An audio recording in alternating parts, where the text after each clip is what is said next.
अनेक नावांनी ओळखलं झालेला हे झाड आहे, जसं बालसम, गुलमेंदी आणि त्याच्यासोबत असे तेरडा वेगवेगळ्या नावांनी सगळीकडे ओळखलं जाणार आहे. यावर्षी मात्र माझ्या बागेमध्ये खूप जास्त फुलायला लागला.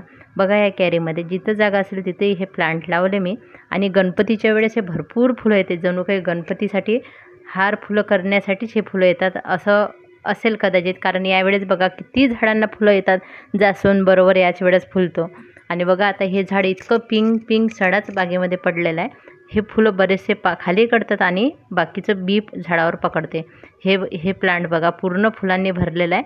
आता उद्या हे तोडावंच लागेल मला हार करायला. जमलं तर सकाळी उठून लवकर तोडेल, कारण हार करायची घाई असते. आणि हे फुलं बघा किती सुंदर एक आकार आहे याचा. खूप सुंदर आहेत हे फुलं. फक्त आणि खूप काळजी म्हणजे हे प्लांट फुलतातसुद्धा, काही काळजी घ्यावं लागत नाही. पावसाळ्यात भरपूर फुलं येतात. बी पकडले की बरेच बी खाली पडून पुढच्या वर्षी पावसाळ्यात परत फुलं येते. पण बघा हा रंग नवीन आणलेला होता मी, त्याच्यामुळे याचं बी जर तयार झालं ना तर मी नक्कीच ठेवणार आहे आता नवीन. मागच्या वर्षीसुद्धा थोडं बी मी काढून ठेवलं होतं, कारण एका बागकाम करणाऱ्यांना बी कसं ठेवायचं किंवा त्याची खूप जास्त आवड असते. त्याला वाटतं आपल्या बागेमधून गेलं नाही पाहिजे. आणि तसंच हे झाड आहे तुम्हाला बागेमध्ये कधी न जाणारं, भरपूर बी तयार होणारं. आणि बघा हे इथंसुद्धा छान झेंडू फुललेला आहे. हे फ्लावर टॉवरमध्ये खूप सुंदर, मला वाटलं नाही इतका छान याचे रंग निघाले म्हणून. झेंडूचे खूप छान रंग मिळाले मला. आणि इथे बघा इथे पण भरपूर बहरलेलं हे प्लांट आहे. चला म्हटलं आज भरपूर फुलं आले, तुम्हाला पण दाखवते. आणि पुढच्या वर्षी तुम्ही पण मिळालं तर या बागेमध्ये नक्की जागा द्यायला ह्या झाडाला सगळीकडे. आणि लहानपणच्या याच्या भरपूर आठवणी जोडलेल्या आहे. तेव्हा आम्ही याला गुलमेंदी या नावाने माझी ओळख झाली होती या प्लांटसोबत. बघा लगेच असं बी तयार होते फुलं नाही तोडले तर.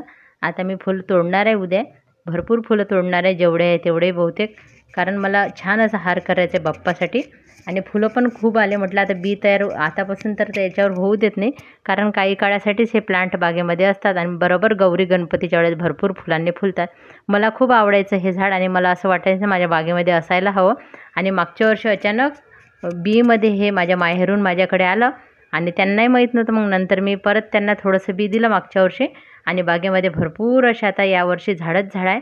इतके झाडं आहे की काही झाडांना तर छोटे याच्यातच लावावं लागलं मला. आणि काही तर तसेच पडलेले आहे ज्याच्यामध्ये निघाले होते ना भरपूर मागच्या वर्षीचे. बघा हे नर्सरी कुंडीमध्ये बघा किती छान फुललं आहे. म्हणजे छोट्या कुंडीमध्ये सुद्धा हे फुलते, हे आज मला कळलं. तुम्हाला कशी वाटली माहिती नक्की सांगा आणि मला जे माहिती असते ते पोचवते.